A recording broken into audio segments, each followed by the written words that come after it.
Hey everybody, thanks for tuning in. Let me give you a little backstory, what we're doing today.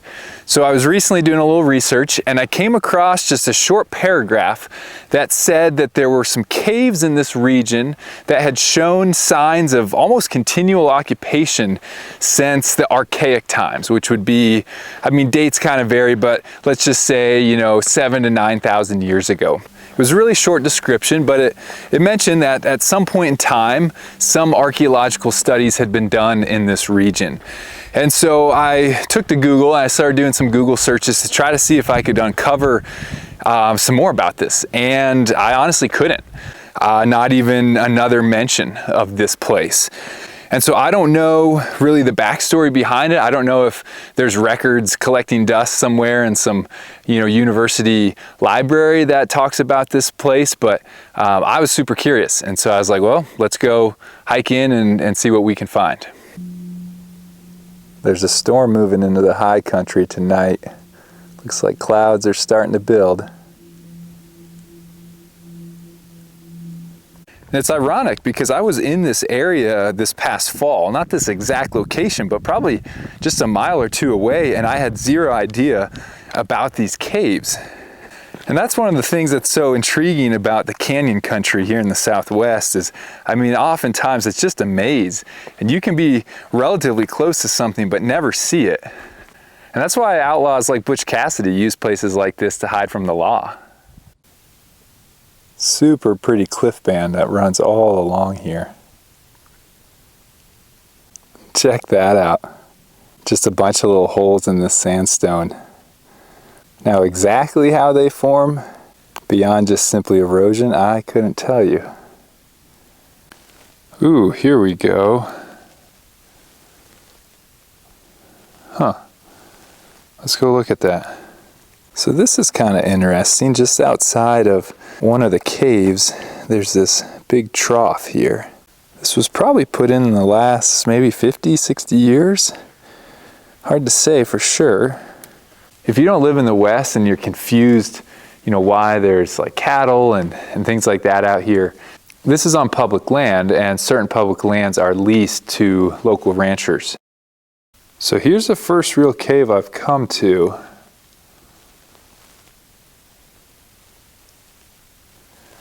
It looks like at the back there's maybe some bars back there to keep cattle out. This is definitely one of the sites. Here's an old fire ring, probably been used many times. These big chunks of sandstone that have fallen from above. That's a perfect natural seat there.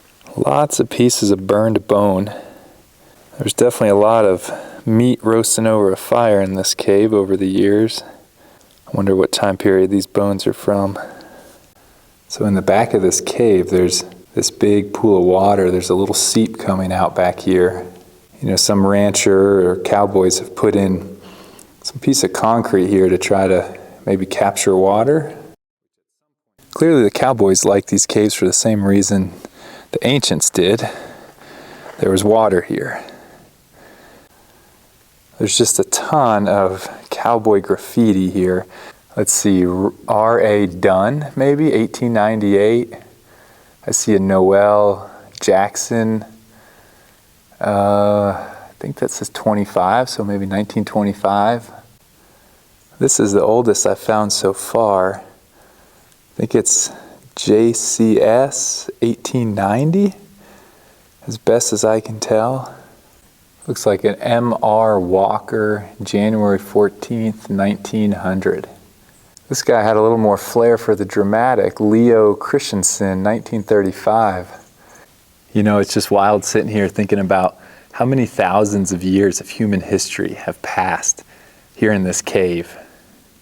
All the different stories that have been told around the campfire, maybe dances, feasts, maybe some homesick cowboy sitting here thinking about his family and his life that he left back in the Midwest or the East.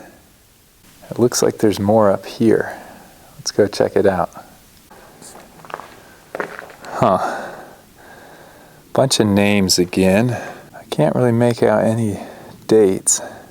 One thing I noticed that's kind of interesting is over on this corner here, You know, there's a bunch of grooves that have been carved, and just looking at how kind of the erosion pattern there, they look a lot older than some of these things that have been written early 1900s.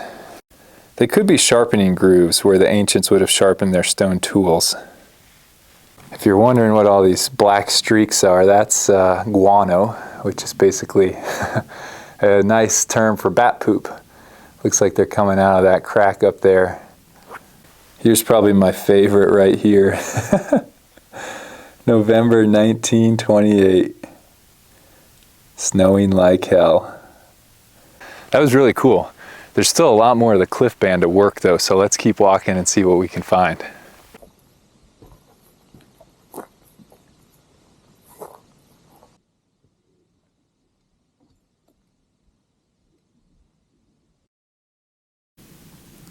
Wow, take a look up at this.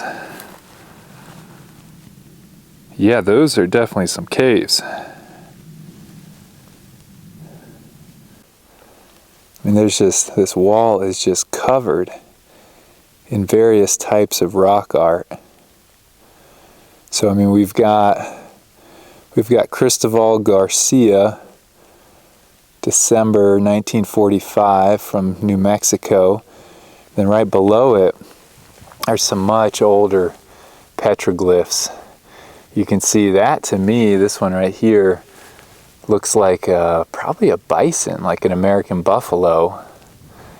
And then you've got some bighorn sheep. You guys see those right there, there. A lot of bighorn sheep along here. Then up from the buffalo, there's a big kind of swirl here. And then, wow, look at this. So there's some more names, I think. I can't really make them out. But that's what caught my attention right here, 1847. I mean, if that's real, that would have been probably one of the first white people into this area. Not really sure what they are, but take a look at this. That's pretty sweet. So that is, if that's not cowboy graffiti, I don't know what is. Smoking his Marlboro. This was probably the Marlboro man before Marlboro was even around. And then down from that guy, there's a lot going on over here. What the heck is going on? I don't know. If you got ideas, drop them in the comments section. Check out this thing. I was kind of thinking it was like a figure with fingers. Although on that hand, like our right side, that's like what, 3, 6 or 7 fingers? I don't know. But it kind of looked to me like a figure. What do you guys think? All right. Well, we're approaching these big cave systems here. Huh. That's kind of an uncanny resemblance. So I'd never heard of, what's Jimmy Veach, Jerry Veach, something like that. I might be butchering that. But I'd never heard of that guy or the M Cave until I started this YouTube channel. And then I had to Google that guy because so many people were mentioning, you know, oh, go find the M Cave, or now, I'm certainly not claiming this is the M Cave, but it does kind of look like a sideways M, doesn't it? All right, what do we have in here?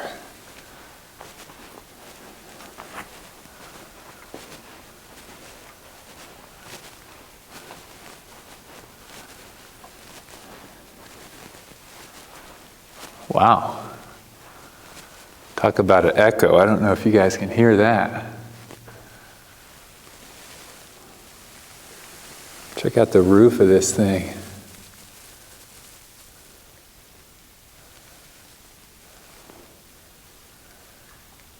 Looks like with the blackening on the roof here, this thing definitely had a lot of fires in it. Ooh. I think I'm gonna have to get the headlamp out to go in there. Oh, baby. Wow.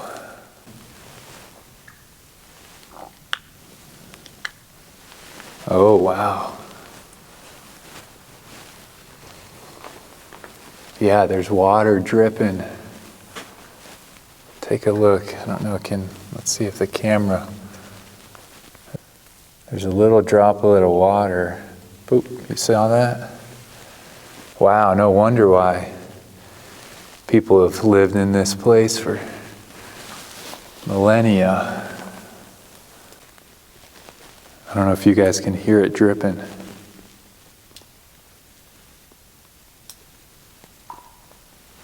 This really would have been a great place, either if it was really hot in the summer, you could get away from the heat, or if it was really cold in the winter, getting back in here, it's a lot warmer.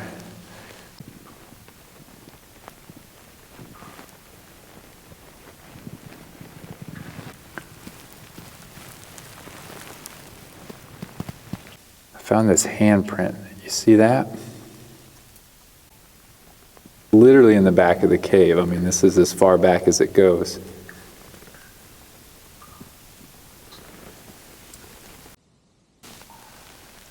This is so unique. There's another cave though, so let's go check that one out. So take a look at this. Let's see, where did it go? There it is. Yeah, kind of interesting. I don't know if it's almost like it could represent a river, you know, adjoining. I don't know, there's like 2 dashes here. Huh.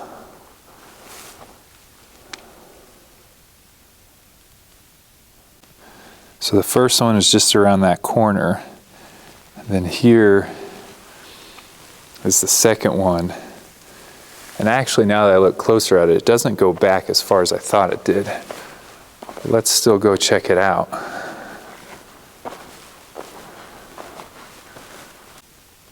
Unfortunately, Eric and Bonnie have left their mark here.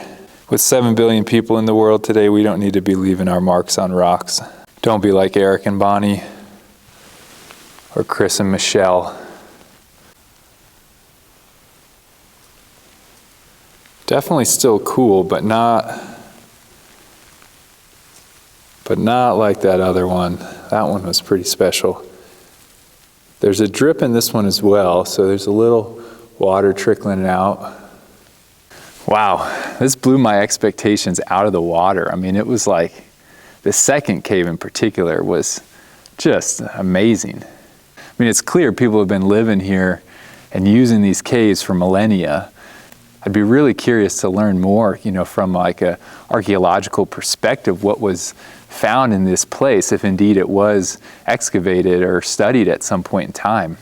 Hey, thanks for coming on this little trip with me. If you enjoyed it and you want to keep exploring the Southwest with me, hit subscribe and give this video a like.